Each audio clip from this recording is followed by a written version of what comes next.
ఈ సత్సంగం కార్యక్రమం జరుగుతూ ఉండేది.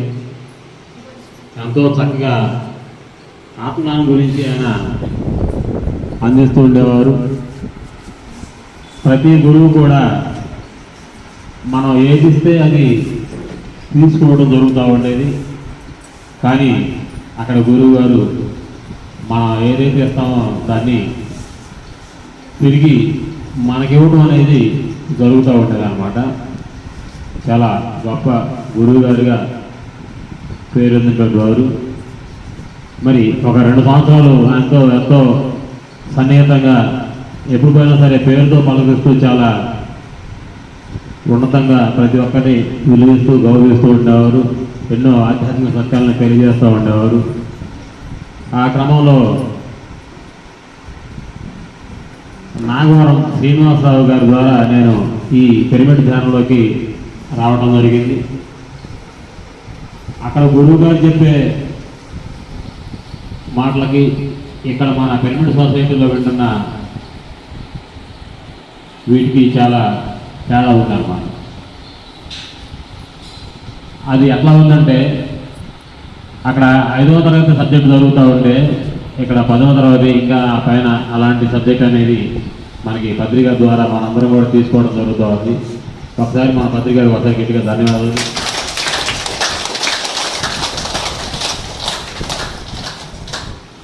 అక్కడ గురువు గారిని అడిగేవాడిని, ఏమిటి స్వామి వాళ్ళు అట్లా చెప్తున్నారు, ధ్యానంలో ఏదేదో అనుభవం వస్తానంటున్నారు, మరి ఏంటంటే ఆయనకు తెలిసిన పరిధిలో ఏం చెప్పేవారు, ఆయన కొంత ఊహాగానం అనేది జరుగుతూ ఉంటుంది అక్కడ, అట్లాగా అనిపిస్తూ ఉంటాం తప్ప వాటిలో పూర్తిగా నిజం అనేది ఉండదని చెప్పేవాడు. అలాగే మాంసం గురించి అడిగేవాడిని, మరి ఎంతోమంది మాంసం తింటా ఉన్నారు కదా, మరి అక్కడ వద్దు అని చెప్తున్నారు, వద్దు అంటే జీవహింస మహాపాపం కాబట్టి పాపాలే రోగాలు, రోగాలే పాపాలు చెప్తున్నారు కదా స్వామి అని చెప్పేసి ఇక్కడ ఈ పిరమిడ్ సొసైటీలు ఏదైతే చెప్తా ఉన్నారో అవన్నీ కూడా అక్కడ విశ్లేషించడం జరుగుతూ ఉంటాయి అన్నమాట.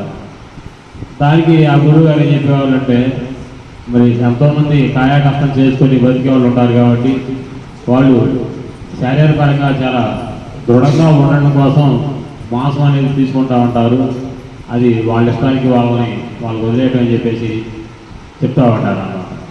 అంటే ఏది కూడా ఆయన పూర్తిగా ఖండించేవాళ్ళు కాదు.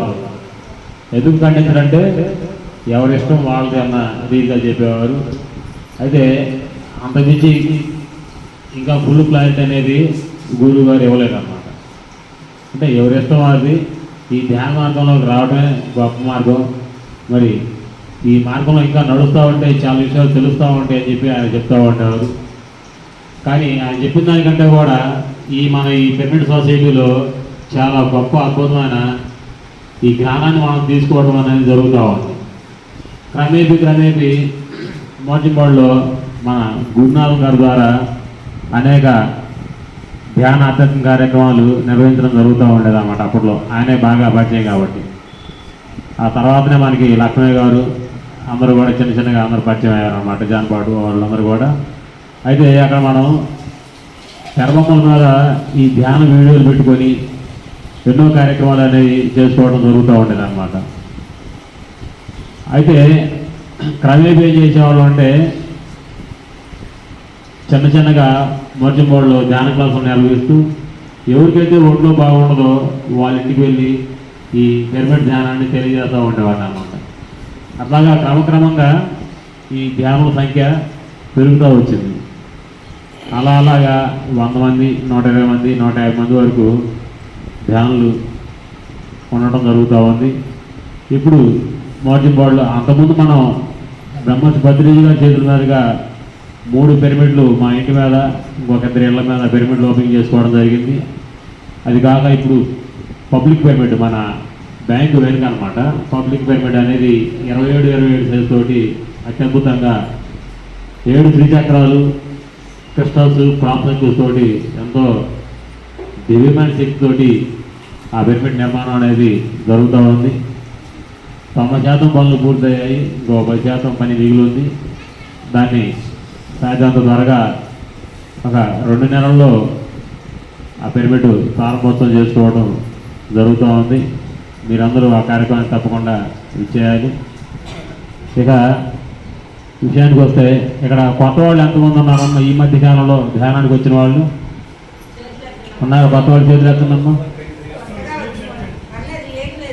ఒక 6 నెలల లోపు వచ్చిన వాళ్ళు ఎవరైనా పర్వాలేదు. ఓకే,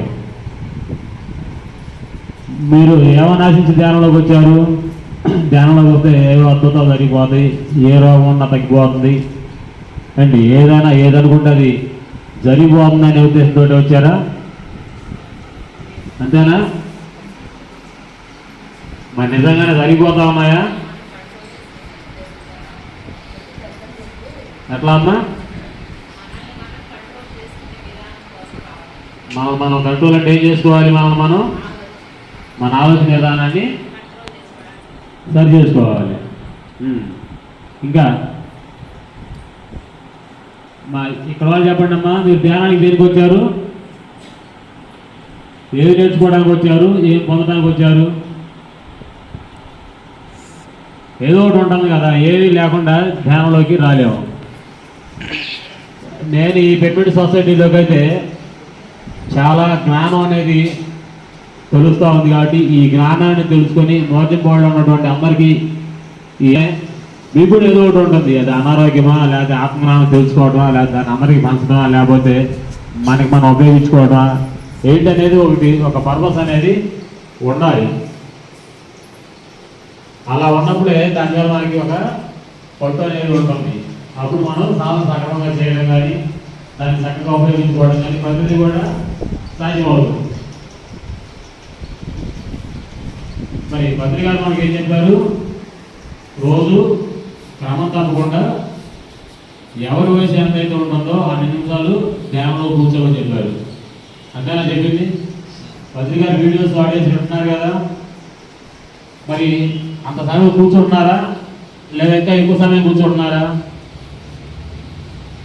మరి ఎక్కువ సమయం కూర్చున్నప్పుడు ధ్యానంలో ఏదో ఒక అనుభవాలు వస్తున్నాయా?